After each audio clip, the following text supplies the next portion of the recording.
URL is not in the SIG architecture README. Huh.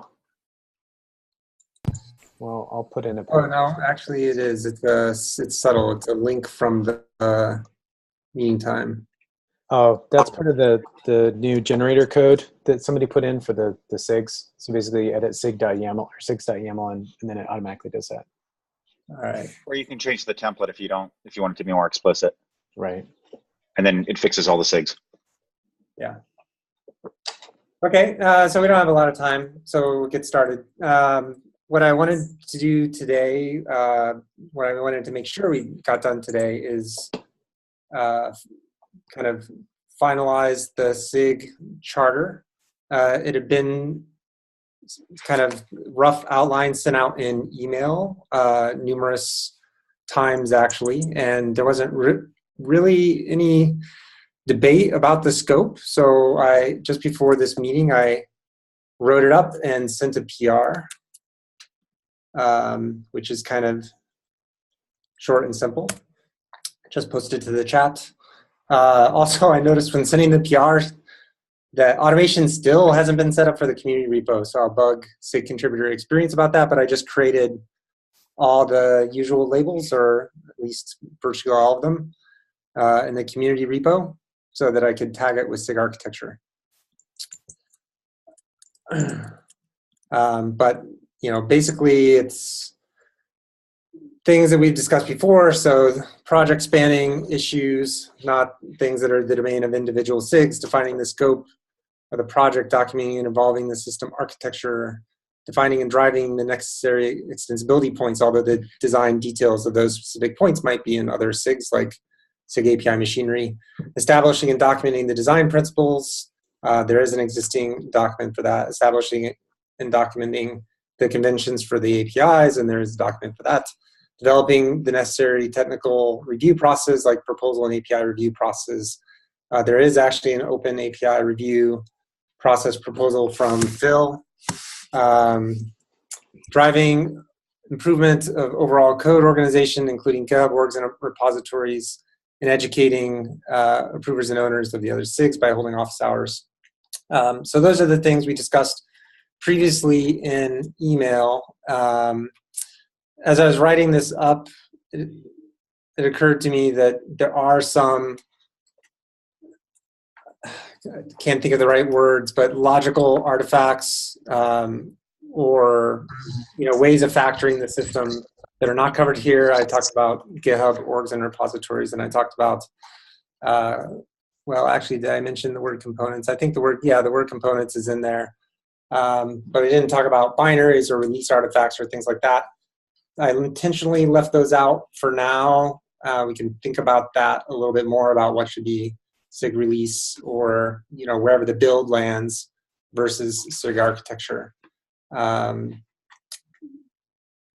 So I think this seems like a reasonable first cut to me. If there's anything people feel we should defer, we can take it out and move forward with this. If any people feel there's anything super important that's missing, we can potentially add it. Yes, Joe. So I think we're still, what goes into a charter, we're still figuring out here, and I think that's an evolving story.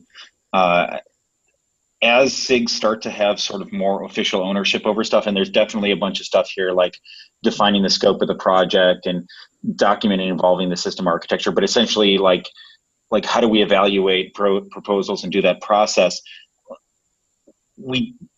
There's nothing in either the steering committee charter or the SIG charter that actually says how are decisions made, what is the process, who are the stakeholders, all that stuff. Now, I know that's a big, hairy topic. I think one of the things we talked about at one point was to have a set of sort of, starting docs for SIGs so that they could actually have something sane out the gate, and then it was up to those SIGs to evolve that over time. I don't know what your thoughts are when we do that, how we do that. I think this is a problem across so many SIGs. So it's not like we're starting out new. So it's like, the question comes up again. Yeah, I think we need to do that soon. I would say for the governance bootstrap, getting the election going is kind of more urgent. I think this does not contain everything a charter needs to contain, but I think it's useful to have a concrete example to iterate on. So I just want to capture the things that have been going around in email. And if anything is super objectionable, I will just rip it out. But I would like to have a stake in the ground starting point so we can iterate on it. No, for that, this sounds great. The only thing I would say is just put some to-dos in there saying this is a start, but it's not sufficient because all the practical questions of how decisions get made are still missing from this charter. Yeah, do you think that would, I guess that might go in the charter? Yeah, okay, I will do that. Maybe a charter or some sort of, SIG governance doc, one way or the other. I mean, so I think that's just a big open thing. Yeah, and in terms of, we don't have to solve it right now, but I'm just saying it has to get solved, right? Yeah, exactly. I mean, in terms of approval process, there are some de facto processes for some of these things already that we'll need to formalize. Like most technical areas of the project have an official list of approvers. The API approvers there's an informal list. It's not, because it doesn't correspond one-to-one with code necessarily. It has been informal. It's a subset of, I think it's a subset of people in the APIs directory, although that may not be true because I may have been removed so I don't get spammed by GitHub automation. But yeah. I think a big part of we got to take these informal things and we got to write them down. We got to make them a little bit more codified. So yeah, I agree. I think Aaron had his hand up. Yeah. So Aaron, sorry, your hand's getting tired, man. I can tell. Yeah, it's all right. There's a desk right here. It's cool. It was unclear to me whether or not this group should own things like versioning and deprecation policies, because I have a specific ask around etcd2 versus etcd3. If this isn't the right forum to take this up, we can do it on the mailing list, but I want to get a quick sanity check whether this is the right forum or if there's some other place. Normally I would hit the steering committee with this, right? It sounds like a reasonable place for that. I mean, those are things that the usual suspects have also been heavily involved with in the past. Yeah. So the quick TLDR, just since Joe is here as well, is it was unclear to me whether or not this was the sort of thing that would ultimately get punted to SIG clustered lifecycle, because so this came up on the community meeting, right? The versioning doc is kind of buried someplace. It's kind of unclear what that is. There's another versioning doc that sort of relates to API versions versus the support policy. And then I can't really find too much of a policy that declares versioning or support of third-party components. And I think as we try and break out into those layers, the gray boxes on the bottom, I think we sort of need to define what the guarantees are we expect between us and the gray boxes on the bottom. Just in terms of surface area, you probably want to use that to define how are we validating that all of these things are correct and saying these are the things that a given release of Kubernetes works with. In concrete today, I just want to throw out the quick idea that it sounds like our current versioning policy implies that once 1.8 is cut, we drop support for 1.5. 1.5 was the first release to introduce support for etcd3. 1.6 was the first release to default to etcd3 clusters. So I think that roughly means that we could conceivably drop automated upgrade tests that upgrade from etcd2 to etcd3 as part of generating CI signal for the 1.8 release. So I see Justin putting his hand up. I think there's two issues here. Number one, what is the process? How does this SIG fit into that process? And I think that's worth discussing now. And then there's the sort of the block and tackle of what does this mean exactly for etcd2, and we didn't deprecate it, so how do we run that process? Okay, so Tim's saying SIG release. My gut here is that for things that are going to be controversial and impact the rest of the project, SIG architecture is a good place to essentially communicate and suss out sort of the 10,000 foot view of what the impact is for stuff. The actual implementation of how this stuff actually gets rolled out and the nitty-gritty details of coordinating that, delegating that to a different SIG, whether it be SIG release or cluster lifecycle or whatever, I think probably makes sense. I don't think this SIG necessarily should have the capacity to sort of see all those things out. That's my first cut. I'm sure other folks have opinions on that. I mean, I don't see why cluster lifecycle would be involved offhand. I mean, in terms of SIGs, SIG API machinery owns all the interactions with etcd.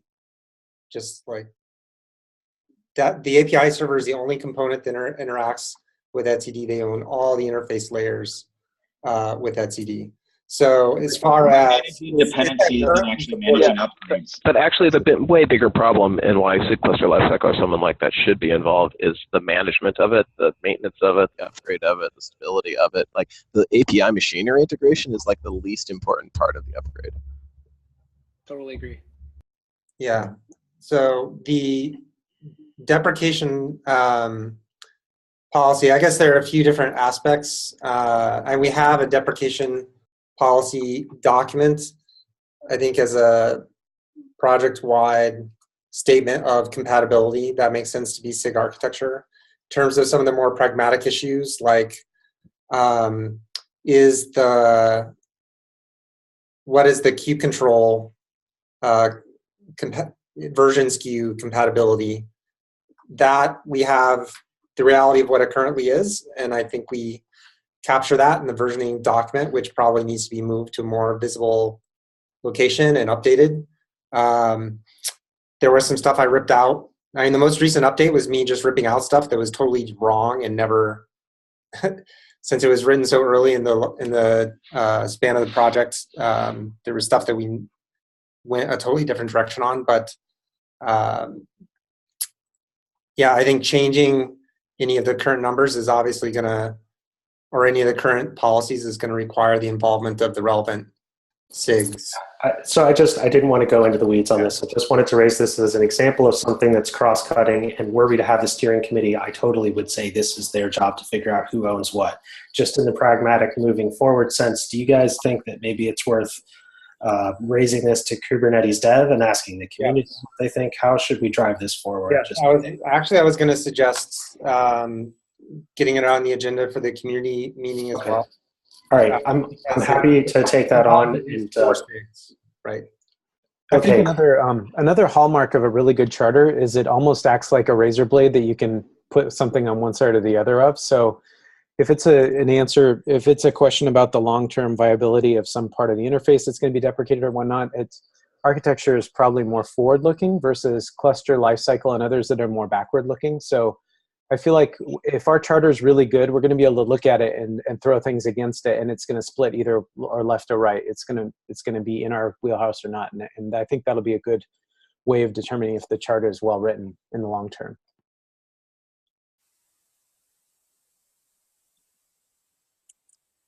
Paul, you said you had another one. Do you want to quickly go over that? Yeah. So here's another example of an issue which cuts across multiple SIGs, arguably.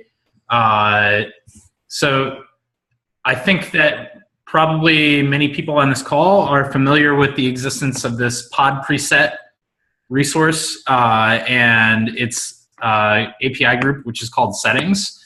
So this is a canonical example for me of the chicken and egg problem that we tend to have when developing things that need new machinery. So just the TLDR is that this resource allows a user to express a yes. Can I pause you for a second? Yes. I think it's not directly related to the charter. Okay. So does anybody else have any more action items to do on the charter before we move on in terms of topics? So I'm gonna. So where did we end up? Did we end up with a to-do? Yes, I'm gonna put one line about the deprecation policy. We have an existing document, and I think there's no other place right now other than SIG architecture to own that. So I'll put it there. The versioning I won't put there yet. The specific deprecation issue Aaron is going to raise in Kubernetes dev and the community meeting. So I think that those are the AIs for now. Okay. Go ahead, Paul. Okay, so TLDR This resource basically allows you to specify a loose coupling between a label selector that describes which pods should be mutated so that they can consume something. And the driving use case for this was service catalog bindings. And then there's a loose coupling between who gets it and what shape does it take. We originally developed this as a core API group driven off an emission controller because we did not have initializers yet. So there's a question now of, I think we probably have consensus that we don't collectively think it should remain in the core. And there's a proposal to move it to the service catalog API server. And I wondered if we could get some kind of call made on this from this SIG so that we could save discussion time in service catalog.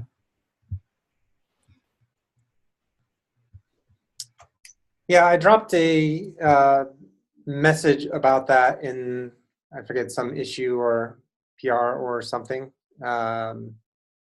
Since I black hole all GitHub notifications, I lost track of it. But this was an issue that Joe raised, and I had actually raised it previously before initializers were a viable option, which is the main reason why it went into the Kubernetes repo originally. We are going to need the ability to move APIs around as we try to move towards the more stratified architecture design. So I don't view moving an API around as necessarily being a user visible change, at least in the future. My goal is to make it not necessarily be a user visible change. We are going to need flexibility in terms of how we package components. We've had Hypercube for a long time and never really pushed that over the finish line, but in some scenarios, people may want an all-in-one binary, and others, they may want components that are factored out, especially in the case that they want to omit optional components or replace pluggable components. So as a pragmatic matter, since this feature is kind of being driven by the needs of Service Catalog, my suggestion is to put it in Service Catalog's API server for now. I mean, Service Catalog is taking the bullet for the project as far as driving API aggregation and potentially the initializer mechanism over the extension line, over the finish line. So I do appreciate that, but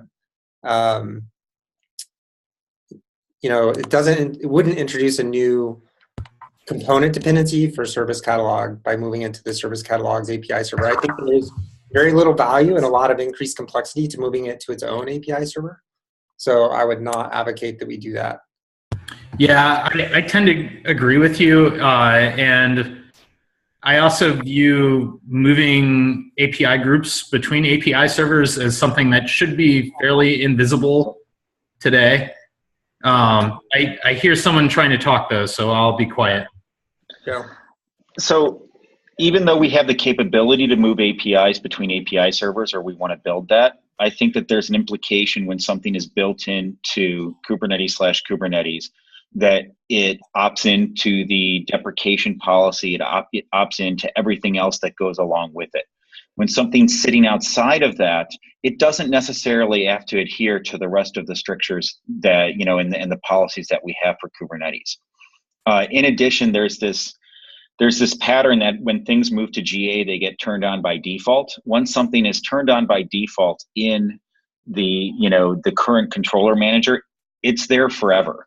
Whereas if it's in something like another aggregated API server that's optional, then it's very clear that it, is not, it doesn't have that stamp of approval, that doesn't have that, and I recognize that, we should have the flexibility to have sort of conformance levels and feature modules that are separate from the binaries that we ship.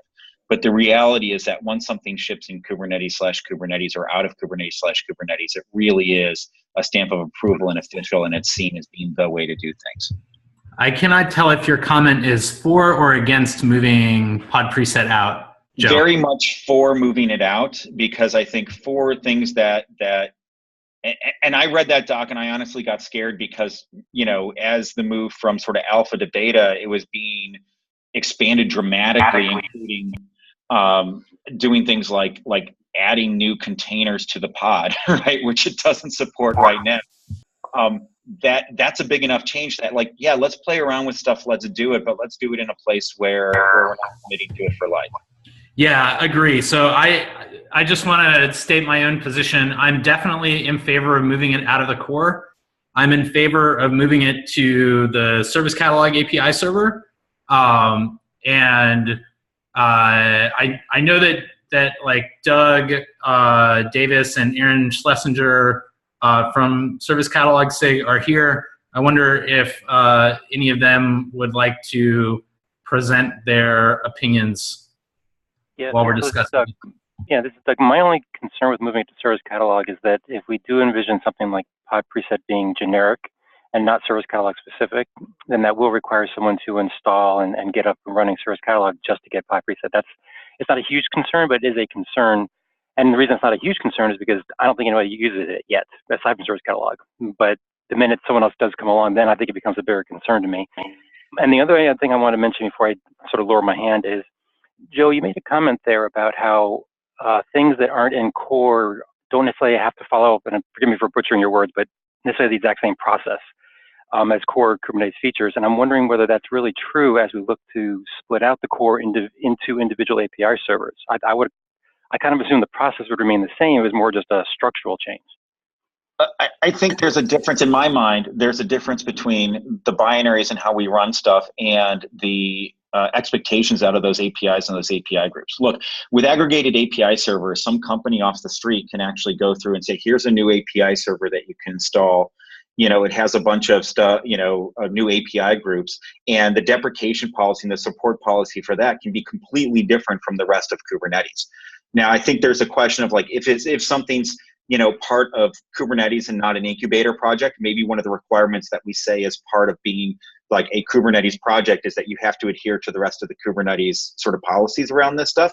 And I think that that's great, but we haven't actually sort of lined up or made that decision in terms of what does it mean to be a Kubernetes project? What does that apply to? And with the advent of aggregated servers, there's going to be a lot more options in terms of how we structure this. Yeah, but so I agree there's going to be flexibility, but I also agree with the other points of view that as we break things up, there are going to be there is going to be more than just a Kubernetes repo that will follow the deprecation policies and the standard process. For example, I am going to want to at some point move APIs out of the V1 core API group into other API groups, and potentially, at least in some configurations, into other binaries, right? So, but that doesn't mean that suddenly the deprecation policy will not apply to the pod API anymore. I mean, maybe that's a bad example because that's Nucleus, but like replica set or something like that is still widely used. So it's true that we need to figure that out, but I think things at different layers will have different policies potentially, like things in the client library layer or things in the ecosystem may have more relaxed policies, but as you get closer in, Nucleus may even have a more stringent policy than our current deprecation policy. And I think as we start, and this is a larger discussion, but as we start the discussions around conformance, part of being part of a conformance profile might mean that you have to support a certain deprecation policy, right? So we can use that tool to essentially curate what people expect, not in terms of behavior, but in terms of long-term support and deprecation policy. My point here is that these things are just disconnected, right? We don't have to have a one-size-fits-all solution. And as we move towards a sort of aggregated soup of things, some of them are official Kubernetes, some of them are incubator, some of them are third party. It doesn't all have to line up in terms of deprecation policy.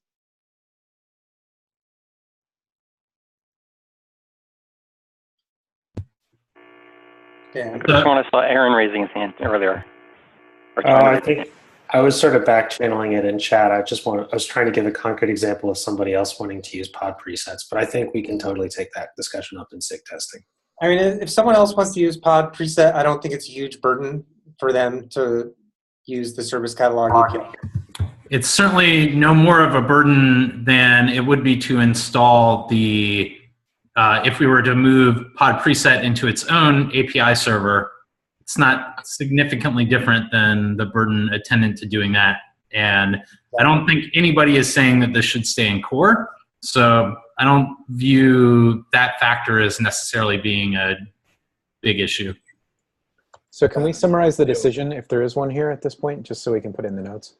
The decision is to move pod preset to service catalog. All right, that's what I expect.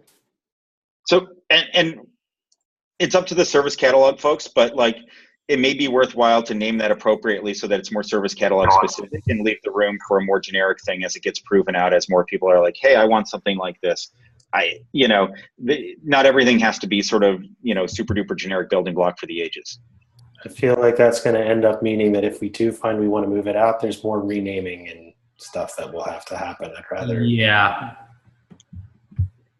Yeah, I mean, to be honest, this thing has been requested longer than service catalog. So. Yeah, I would like to avoid renaming the API group to have more linkage to service catalog. I think the right way to go with this is to just move the API group wholesale, keep the names the way they are, keep the settings API group free of entanglement with the service catalog API group, and that way it's easy to relocate the API group in its own API server at a future point in time without doing additional renames or refactorings. Yeah. Aaron Schlesinger? Yeah, Paul covered most of it. The only thing I'd say is, Brian, you mentioned sort of this idea of return on investment. I think Aaron, the other Aaron, you guys and you folks in SIG testing can kind of be the gauge on whether it is worth breaking out at a later date into a new API server, a new aggregated API server. But I am certainly now in support of leaving it in its own generic API group and just putting it into the service catalog aggregated API server right now. Yeah, I mean, it definitely should not be in the same API group as the service catalog specific API. Yeah, agree. And I would add that the exercise of breaking it out into a new aggregated API server will also, if we do it, it would also be very valuable in terms of the process of breaking out into a new API server and building one. And that's something that we can break out into API machinery to work on. Well, that's being done for custom resources already. So I feel like we have enough efforts underway that are informing what needs to be improved there. So just a time check, we're a minute over, and I wanted to remind everybody we have office hours next week, same time. And please put in your LGTMs or concerns, comments on the pull request that Brian linked to in the agenda. And let's get that the first cut of this charter merged in. Yeah. I'll push another commit momentarily with. Okay, so my takeaway here is we do have a decision to move it to service catalog API server. Accurate? Correct. Okay. Thank you very much. Thanks, everybody. Have a great rest of your Monday.